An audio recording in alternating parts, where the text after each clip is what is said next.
All right, hello everyone, and thank you for tuning in once again to the Black Box Podcast, BBOR, Black Box Online Radio. The first thing I would like to do is say thank you once again to anybody who has left a comment on any of the uploads here, and also thank you to anyone who has subscribed. I appreciate that very much. And on that note, this is a personal vlog segment. I haven't uploaded a personal vlog on this channel in a long time, partially because these things aren't that popular, but also, really just dealing with a few things recently. During one of my uploads, I did something on the disappearance of Emmanuel Bochy, a man who disappeared from his home in near Peel, Ontario, Canada, just outside of Toronto, Ontario. And I received, a comment from someone saying that they are a family friend and that I was very insensitive and I made too many assumptions about him and that, he has already been found dead, and said that my video would be reported. And, my instant reaction was, I'm sorry for your loss, but I said I would take down the video immediately if, as soon as I find, that whether or not what you're saying is true or not. So I got online and I started trying to look into any sort of news reports or obituaries or any evidence to support that, and nothing really came back yet. And thankfully, somebody has also left a comment saying that they are in talks with the family, and he is not dead, and he has not been found dead, I should say, and no evidence has come up to support that. And that's just a big thing that it was almost kind of refreshing, because I had been feeling kind of low about it, to be honest. I certainly would never want to do anything in the true crime genre that would actually, really upset the families of the grieving and the families of, the missing persons cases. I really do not do a lot on missing persons cases. A big exception to that would be the Maura Murray case, and that's because it's so widely covered. No, I definitely seems to delve in more to the sort of unsolved crimes that are, when the crime is much more established. I think I've done 5 uploads on the case of Missy Beavers so far, and that is one that has just been, it's been perplexing everybody on the internet, because I think the police have a lot of information that they aren't exactly revealing yet. And I believe someone even left a comment on one of my uploads that that usually means that they are narrowing in on a suspect, but the internet is really doing a thorough job on the Missy Beavers case. But the whole thing is, the reason, why we have channels like this one, at least the reason why I do it is, it's all about, hearing different points of view. It's about trying to say things that might allow somebody to think in a different way. Maybe somebody else can connect the dots, and hopefully the end goal is somehow by, discussing this more and more, somebody is going to try and figure out something that will lead to solving a case. I don't necessarily mean that somebody like myself is magically going to throw out a theory that is just going to be perfectly correct. No, not really like that. It's more like, by discussing this, through a series of processes, somebody will figure out a lead or someone will figure out a critical piece of evidence that will lead to solving a lot of the cases. And it's also, needs to be done in a sensitive way, because I did 2 uploads on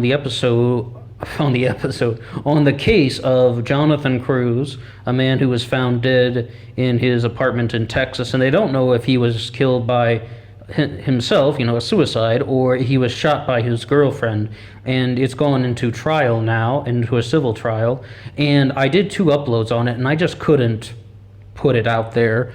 I couldn't put it on the internet, and I know my channel is small, and I'm not really going to get, I'll be lucky to get 100 views on something like that, but, it just really wasn't the point. That case, was really showing me a lot of things that are difficult with true crime, where, they not only publish all the names of the people involved, not only a suspect, like I said, his ex-girlfriend, Brenda Lazaro, but also they're giving away people's addresses, people's workplaces, You know, these things are just being published on the internet and being shared around on social media sites.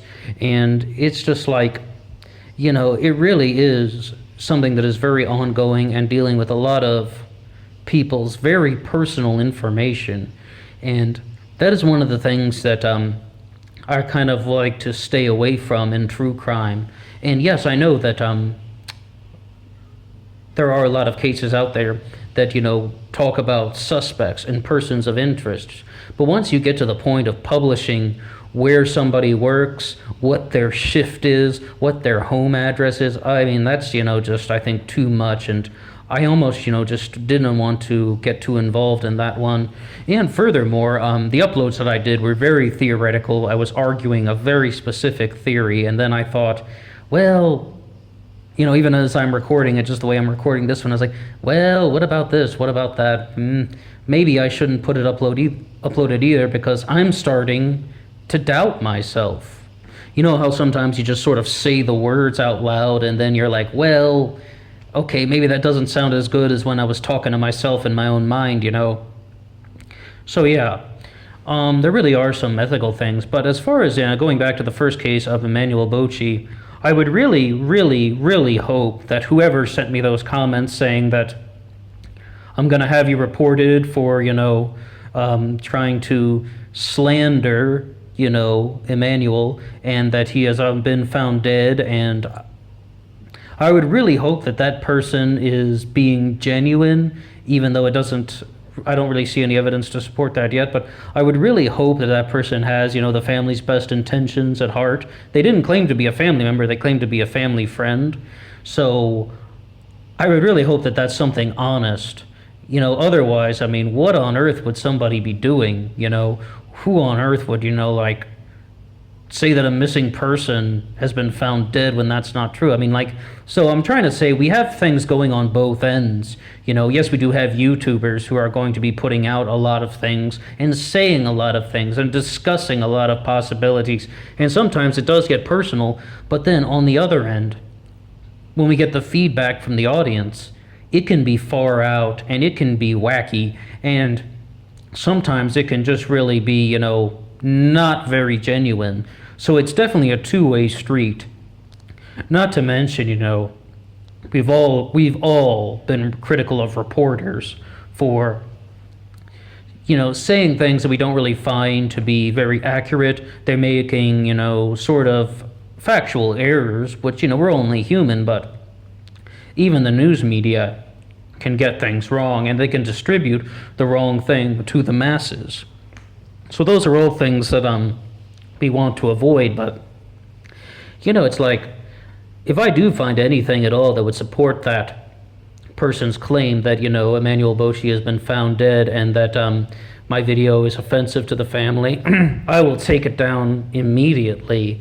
It's just like, but at the same time, it's just when there's absolutely nothing printed about it and nothing, no kind of obituary or anything, it's really difficult to just, take that person's word. I don't know who she is other than her YouTube name, and I can't verify anything that she's saying.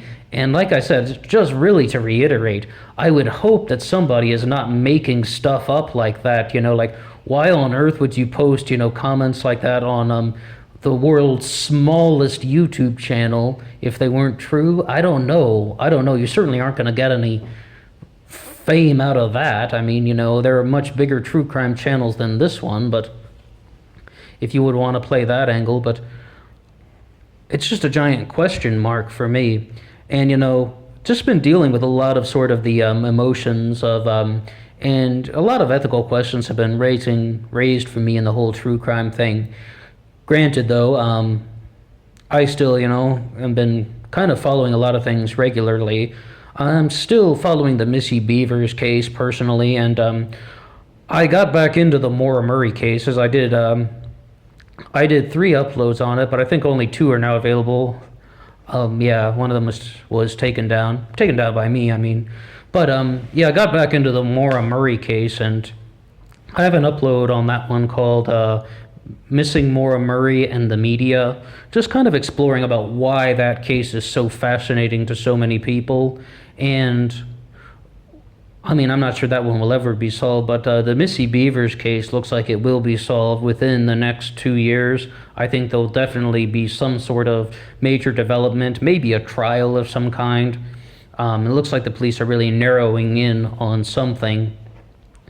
And other than that, I've just kind of been taking it as it goes. The other major topic I cover on this channel is some brief political things, just mostly the 2020 presidential election. And again, that's not a very popular subject. I didn't really notice that very little feedback on that one. I mean, I'm lucky to get a comment ever, but that's just a subject of personal fascination. I mean, like I said in one of my very first political uploads ever, it's just entertainment. I mean, like, I'm not a Democrat or a Republican. I just find this thing to be purely entertaining, wondering who our next president is, meeting all the different personalities. I did 2 uploads on Andrew Yang and one on Adam Kokesh recently. I'm hoping to do some more, and I'm really not like I said, I'm really not like a political activist type. Maybe I used to be when I was much younger, but now I just sort of following a news story, following the developments in the 2020 presidential race, and I'm still going to be putting out a few of them just because it's a subject of personal fascination. And so those are the 2 real themes that are going on this channel. Going to try and promote, some discussions on various true crime subjects and cover the candidates for the next presidential election and just see how everything plays out. Once again, I mean, thank you for even listening to this one if you've made it this far in. I know that this is a small, low-budget thing, the absolute the smallest channel on YouTube. But thank you for tuning in, and I will keep in touch and see you next time.